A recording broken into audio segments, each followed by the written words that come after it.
Wait, is that you, Tyler? I couldn't recognize you with those glasses on. What are you doing here? What?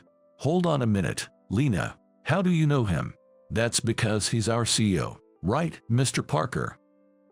That's funny. My name is Tyler Parker, and I'm a 25-year-old. I grew up in a very poor household, to the point where we often struggled to find food for the day. Because of our shabby clothes, my parents, my brother, and I were often ridiculed by my classmates. Especially in middle school, a classmate named Alex looked down on me and laughed crudely. My parents worked from early in the morning until late at night every day. So, I sometimes cooked for them and waited at home, or I'd wait at my equally poor grandfather's house. The reason we were so poor was that both of my parents only had a middle school education. Their families were very poor, so they started working right after middle school to support their families financially. So, both my father and mother started working right after they graduated from middle school. But the jobs available to someone with just a middle school education are limited, and no matter how hard they worked, our lives never became prosperous. Eventually, I was born, followed by my brother. People around them said, "Don't have kids if you're poor," or "You have to pay for your poverty," but I'm glad I was born. To me, my parents, who worked hard for us despite the poverty, were superstars, and I deeply respected them. That's why it made me so angry when Alex and others made fun of us. My parents wanted to send me to high school, but I didn't want that. I wanted at least my brother to go to high school and, if possible, to college. Since he was much smarter than me, I believed he had the potential to get into a good university. So, I decided to work as soon as I graduated from middle school. My brother, with tears in his eyes, apologized, saying, "I'm really sorry if this is all for me," but as his older brother, I thought it was so natural to work for his sake. The job was tough, and I was often yelled at by my seniors and bosses, but I could endure it thinking it was for my family. Seeing everyone in their school uniforms going to high school made me a bit envious, though. Of course, it was the path I chose, but I still wished I could enjoy my youth with everyone else. I wanted to join a school club, share thrilling moments, and hang out at shops after school. But I had to work hard for my family and my brother. Time flied so fast, I was in my 20s. My brother became a college student, just as I had hoped. I was proud of him. He worked hard in his job to do even more for our family. One day, I received an email. The sender was none other than Alex. We hadn't exchanged email addresses directly, so he must have gotten it from someone else. I was afraid why he would email me, but I decided to open it. The email said, "We're having a small gathering and I want you to come. There will be cute girls. It's just me, you, and 2 girls, both of whom are receptionists at companies and are really cute. Well, you are just there to make us look good." I was like, what the hell is this email? But I called the number in email anyway. Alex answered cheerfully, saying, "I'm glad you read my email. The gathering is next Saturday, and the girls are super cute. I'm really looking forward to it. They're from companies A and B, both very pretty. I'd be okay with either of them confessing to me. Just come to fill the numbers. I'm counting on you. So, I'm just there to make up the numbers, right? Couldn't you find anyone else?" I asked around, but everyone else was busy. "You're a freelancer, so I thought you'd be available. So, see you next Saturday at Vino, the dining bar." All right, I got it. It sounded like a hassle, but I had no plans that day. So, I decided to see what it was about. On Saturday, I went to Vino, a fancy dining bar. As I entered, I saw Alex already seated, waving me over. "Over here, you've never been to a fancy place like this, have you?" Well, someone like me, a Harvard grad and an elite employee at a global company, can afford it. But working for a global company means I hardly have time to date. It's great being a freelancer. You can always hang out. Just the other day, my boss suddenly told me to go to San Francisco, and I had to rush there. I'm exhausted. But that's life for a Harvard grad and an elite salesperson at a global company. It seems he loves to talk about being a Harvard graduate and an elite employee at a well-known global company. While it's genuinely impressive that he graduated from Harvard and got a job at an elite global company, his constant boasting is annoying. I thought to myself that someone who is truly confident wouldn't need to boast about their education or achievements. I see. You must be really busy then. Well, I'm pretty busy too, so I don't really have time to hang out with girls. What? You're always free. What are you talking about? But then again, you're not much to look at. So it makes sense that you're not popular with the ladies. Guys like me, who graduated from Harvard and work in elite global companies, and are decent looking, have girls flocking to us. But you're here to mingle. Doesn't that mean you don't have a girlfriend? I retaliated with that. Then, Alex suddenly became defensive and pissed off. You don't get it. I can choose any girl I want, but I don't like girls who are too assertive. I prefer cute girls who make me want to protect them over the mannish women at my company. I don't need a career woman who earns as much as I do. It seems his pride is as high as the Himalayas, and he dislikes women who earn as much or more than he does. In global companies, where there's no gender discrimination, both men and women must be incredibly busy, and women should be earning a considerable salary too. But Alex talks about male pride and other petty matters, showing how small-minded he is. I wanted to say that's probably why he doesn't have a girlfriend, but since I don't have one either, I decided to keep quiet. Then, 2 girls entered. Sorry to keep you waiting. We got a bit lost on the way. I was a bit confused about the directions too. It's fine. It's not even the meeting time yet. We just got here early. Come and sit here, surrounding me. Okay, got it. Excuse me, then. Before we order drinks, let's introduce ourselves. Girls first, please. I'm Lena. I work at the reception of Company A. I'm still new, but I'm doing my best. My hobby is crafting. Wow, you do crafting. That's amazing. What do you make? Well, like crochet, and I knit scarves when it's winter. Cool. Knit me a scarf too. Do you use a sewing machine? Can you make clothes? Yes, I sometimes use a sewing machine. I can make simple clothes. Then, I'd like you to make something for me too. Okay. Lena looked at Alex as a freak because he was clearly spoony on her, being led by the nose. Then the other girl began her introduction. I'm Chloe. I work at the reception of Company B. Lena and I were classmates in college. We both attended the same St. Sophia University. Well, St. Sophia, that's a prestigious university. So, your family must be quite wealthy. Well, I guess they are. Hey, where's your family home? Tell me. It's in Beverly Hills. Wow, that's really wealthy. I love girls from rich families. Is that so? Alex was laughing in a creepy way again, making Chloe uncomfortable as well. I felt sorry for the girls. Sitting next to someone as creepy as him must feel like a punishment of a game. Then Alex kept talking about himself. I'm Alex. I graduated from Harvard, just so you know. Harvard, after graduating, I joined a global company P and have been working hard as a salesman. It's really tough every day. If I can make it back by the last train, I consider myself lucky. Currently, I live in a high-rise condo because I'm earning nearly $100,000 a year. At this age, I'm close to $100,000. Insane, right? Well, I'm highly regarded at my company, so by the time I'm 30, I expect to earn $100,000 to $120,000 easily. That's why I plan for my future wife to be a stay-at-home wife.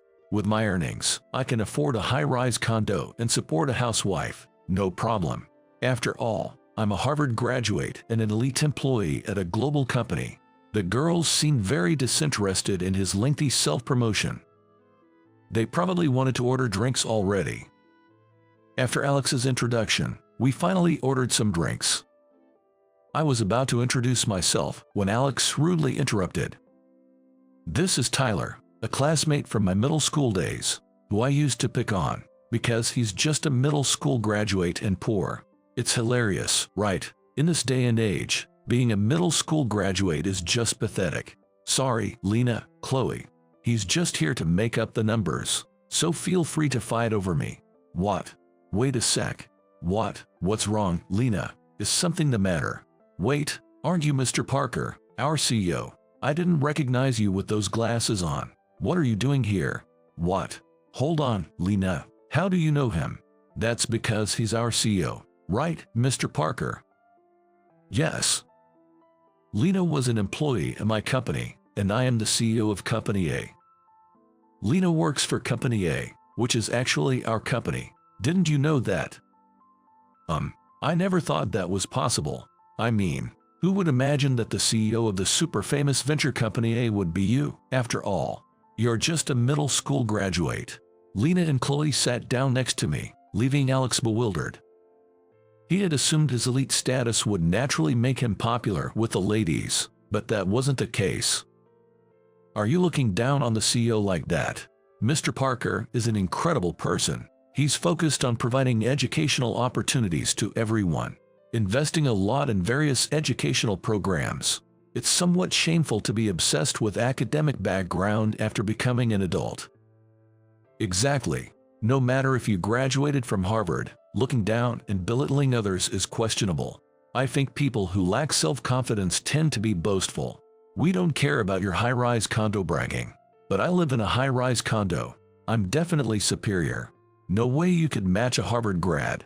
Actually, Mr. Parker also lives in a high-rise condo, but he doesn't boast about it. We once visited his place with a few colleagues, and he didn't show off at all. It's that luxury condo in Manhattan." "Wait, is it Manhattan XX?" "Yay, that's right. I'm currently living in a Manhattan high-rise. I didn't feel the need to tell everyone, only those who needed to know. We occasionally have parties at my place, inviting colleagues and family. It wasn't like I was keeping it a secret from Alex. There was just no benefit in telling him, so I kept quiet." "So, you were looking down on me all along. Your income must be way above mine, you jerk." "Well, I don't like to mention it, but my executive compensation is around $5 billion. Earning too much can affect the company's management." "Billion? $5 billion what? Fine. I don't care about you anymore. Do whatever you want, you bottom feeder." "That's a bit harsh. What kind of way is that to speak? I didn't think you were that kind of person. We came here because we heard Alex was a nice and kind person, but this is just the worst." "Right, if we knew he was such an arrogant and domineering person, we wouldn't have come." I'm leaving. Pay for this." Alex pulled out some bills from his wallet and practically threw them at me. The look on his face was one of unbearable frustration, clearly indicating he was quite irritated.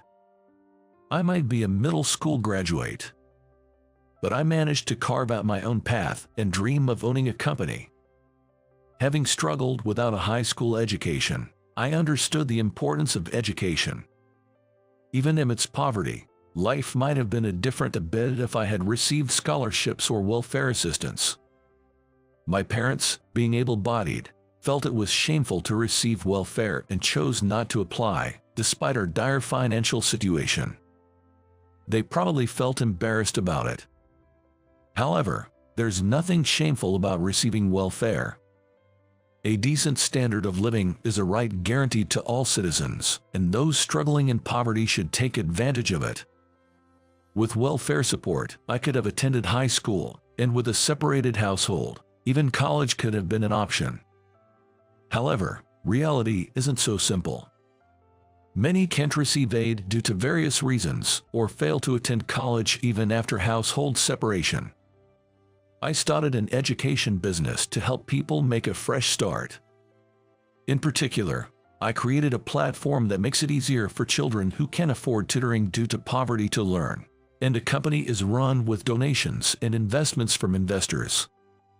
Through this, some kids improved their grades enough to become scholarship students, exempt from tuition fees. I felt I was making a difference in the world through this business.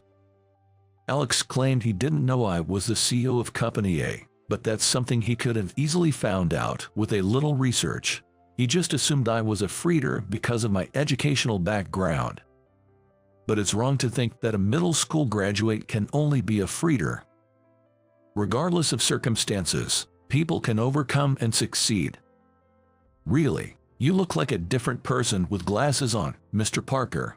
Do you wear them often? Actually, I don't think glasses suit me much, so I usually wear contact lenses, but I ran out today, so I had to wear glasses. Is that so? It's amazing, Mr. Parker. Our Company B is also in the education sector, but you're still so young. May I ask how old you are? I'm 25. Wow, that's really young. Lena and I are fresh graduates, so you probably know our ages. You're such a capable CEO. Exactly. Mr. Parker is always hard at work and so cool. Always dressed sharply in a suit, walking with confidence. You think so? Hey Lena, do you like Mr. Parker or something?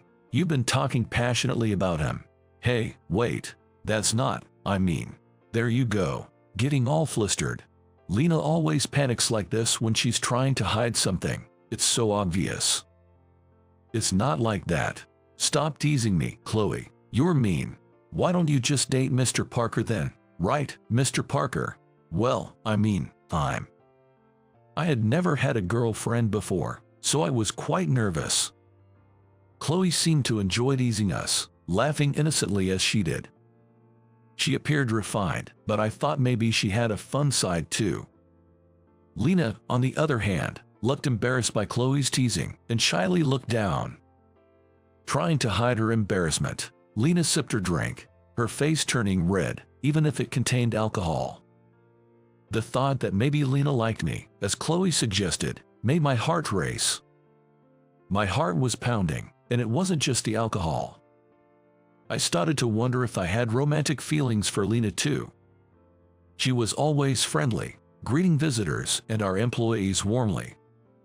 She was incredibly dedicated to her job, to the extent that I sometimes wondered if she was pushing herself too hard. However, no matter how difficult things became, she never complained or expressed any negativity. Lena always said, "Let's do our best today," whenever we passed by each other. Her energetic and bright demeanor might have drawn me to her gradually. After paying the bill, we left the restaurant. Lena and Chloe walked in the same direction, and I took the train home. I usually have a chauffeur, but I didn't want to call him out on a Saturday. At home, I found myself lost in thoughts about Lena. Maybe I really liked Lena. When Chloe teased us, Lena also seemed embarrassed. Maybe she really did like me. The thought made my chest ache, and I couldn't sleep. No matter how much I tried to distract myself, I couldn't stop thinking about her. From that day on, Lena occupied most of my thoughts, even during work. I tried to shake it off, thinking it wasn't fitting for a CEO to be so distracted. But every idle moment brought thoughts of her. Lena continued to greet me cheerily. But she wouldn't meet my eyes, making me wonder if she disliked me. Maybe she wasn't pleased to be liked by someone like me, a middle school graduate. I thought I knew nothing about women's feelings. But one day, Lena called me out, and I nervously followed her. I've been avoiding you lately, Mr. Parker, and I'm sorry. It's not because I dislike you or anything. Yeah, but I thought it'd be understandable if you hated me. After all, like Alex said, I'm just a middle school graduate and nothing special. It must be annoying to have someone like me as your boss. I don't mean to act high and mighty, but being the CEO, you might feel obliged to be careful around me, but you don't have to worry about that with me. I'm just running the business and everyone has their own struggles. Lena, you're amazing for never complaining, even when you're tired. Sorry if that sounded condescending. No, that's not. Ever since Chloe teased me that day, I can't stop thinking about you, Mr. Parker. I just couldn't face you because I was too embarrassed. I'm really sorry. Wait, hold on. Does that mean you like me? Don't make me say it out loud. It means I've been thinking about you. Oh no, I can't believe I just said that. Lena, I've been feeling the same way about you, but I didn't have the courage to say anything. Even though I'm the CEO, I'm still just a middle school grad, and I didn't think I had the right to confess to someone as accomplished as you. I'm sorry. I'm not very reliable, but my feelings for you are stronger than anyone else's. I've liked you for so long. Please, will you be my girlfriend? Really? You want to be my boyfriend? I couldn't be happier. Thank you, Mr. Parker. Maybe we could call each other by our first names in private. We're going to be a couple, after all. Sure, but I can't think of anything. What should I call you? Just Tyler is fine. That felt weird to say. Then it's settled, Tyler. Don't worry, it's fine. So, if we get married, I'll become an Parker too. Marriage, isn't that a bit soon? We'll get there eventually. Just think about it. I realized then that Lena was quite forward. Though she was always bright and cheerful, her assertiveness caught me off guard, not being used to such attention from women. But it was her that I was drawn to. After that, Lena and I started calling each other by our first names off work and even went on dates. Not knowing what girls might like, I learned through Twitter and Instagram for ideas. Not using social media by myself, I noticed everyone posted about fancy restaurants and cafes. Especially young women seem to love posting pictures of delicious-looking pancakes and parfaits. Girls do like sweets, but there are those who prefer savory. What if Lena is dieting and doesn't want sweets, but she's slender, so she probably doesn't need to diet? Despite girls often liking sweets, many are also focused on dieting. It's a bit of a contradiction, wanting to slim down, but also craving sweet and delicious treats. But it's precisely these quirks that make girls so endearing to me. Now, I'm not struggling financially, but my favorite places are still the simple diners. There's one I've been going to since middle school, known for its generous portions. Back in middle school, my family was extremely poor, so I only got to eat at that diner once. That was definitely when I received some birthday money from someone. Given our extreme poverty, we never got birthday money from family, so it must have been from a neighbor.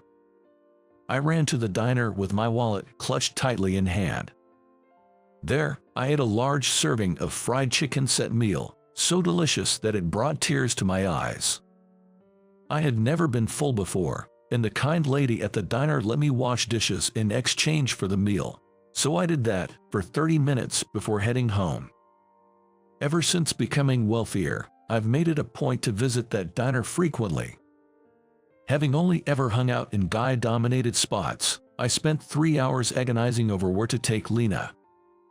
I even questioned what I was doing to myself. Sorry to keep you waiting. Hey, Lena. I heard we were going to a fancy cafe, so I dressed up. You look great. Remember, no need for formalities when we're off work.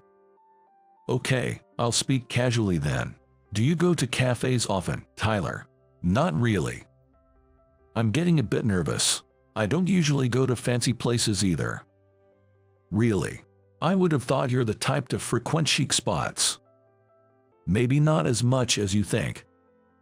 And so, we arrived at a cafe. It was a vegetarian cafe, which seems to be the trend these days. I'm not vegetarian, but I figured girls tend to like vegetables and fruits. Well, this place is stylish. These drinks look delicious, but it's hard to choose. This lemon and orange cocktail soda is supposed to be good. It's refreshing for summer, right? Yuzu ginger sounds nice too. The glasses are so cute. I'll go with the lemon. And is it okay if I order some food? Sure, order whatever you like. I'll have the vegan burger then. Oh, not something sweet. Actually, I'm not big on sweets. Really? Sorry, I just assumed all girls like sweets. Don't worry about it. When I was little, I got a birthday cake and tried to eat it all by myself. Ended up feeling sick, and I've been put off sweets ever since. It's kind of embarrassing. That's surprising. The thought of Lena gobbling down a cake was so unexpected that I couldn't help but laugh a little. However, this resulted in me getting a slight scolding from her. When our drinks and food arrived, Lena was enjoying her vegan burger with apparent delight. She was impressed that such a flavor could be achieved without meat. I was just glad to see her enjoying it. After some shopping and wandering around, Lena's stomach growled. Wait, was that burger not enough? I thought, a bit surprised. Considering it was quite large, I assumed it would be more than enough to satisfy a girl. Sorry, I tend to eat a lot, and the burger alone wasn't enough. Does that bother you? Not at all. Sorry for assuming one burger would be enough. I've never really dated anyone before. If you're up for it, I know a great place. Where is it? It's a diner known for its large servings. It's a bit rough around the edges, and I wasn't sure about taking you there. Yay, I love big servings. I sometimes go on solo diner tours for the largest plates. Really? I had no idea. So, I took Lena to that diner I mentioned. She devoured a huge plate of Neapolitan pasta at an incredible pace, making me think she could be a competitive eater. Some girls might worry that eating a lot could turn guys off, but I believe as long as someone enjoys their food, whether they eat a little or a lot is fine for me. Lena's way of eating was voracious yet graceful, and it was delightful to watch her enjoying her meal. A year later, we get married and held a wedding ceremony. At the wedding, Lena's best friend Chloe was in tears. According to Lena, Chloe had always been like an older sister to her since their university days, protecting Lena despite being the same age. I'm so glad Lena has found happiness in marriage. It was meant to be for Lena and Tyler. Please stay close forever. Chloe, you are crying too much. Your makeup is running. It's okay. I'll fix it later. Lena, you're a beautiful bride now. From now on, you two must support each other. Thank you, Chloe, for celebrating with us. We'll do our best together as a couple. If you ever make Lena cry, I won't forgive you. I promise to always protect her. And now, Lena, my wife, works with me at the company. She's still doing a great job at the reception desk. But one day, Lena surprised me with the news that she was pregnant. I was shocked and speechless. I never imagined I'd have a child. Though we were trying for a baby, it still hadn't quite sunk in. Later, Lena gave birth to a beautiful baby girl. My family has grown, giving me even more reason to work hard for their sake. No matter what happens, I must continue to strive for my family's well-being. Lena plans to return to work after her maternity leave, and I intend to support her. While I could support us on my income alone, Lena takes pride in her work. I respect her for that and want to leave her work decisions up to her.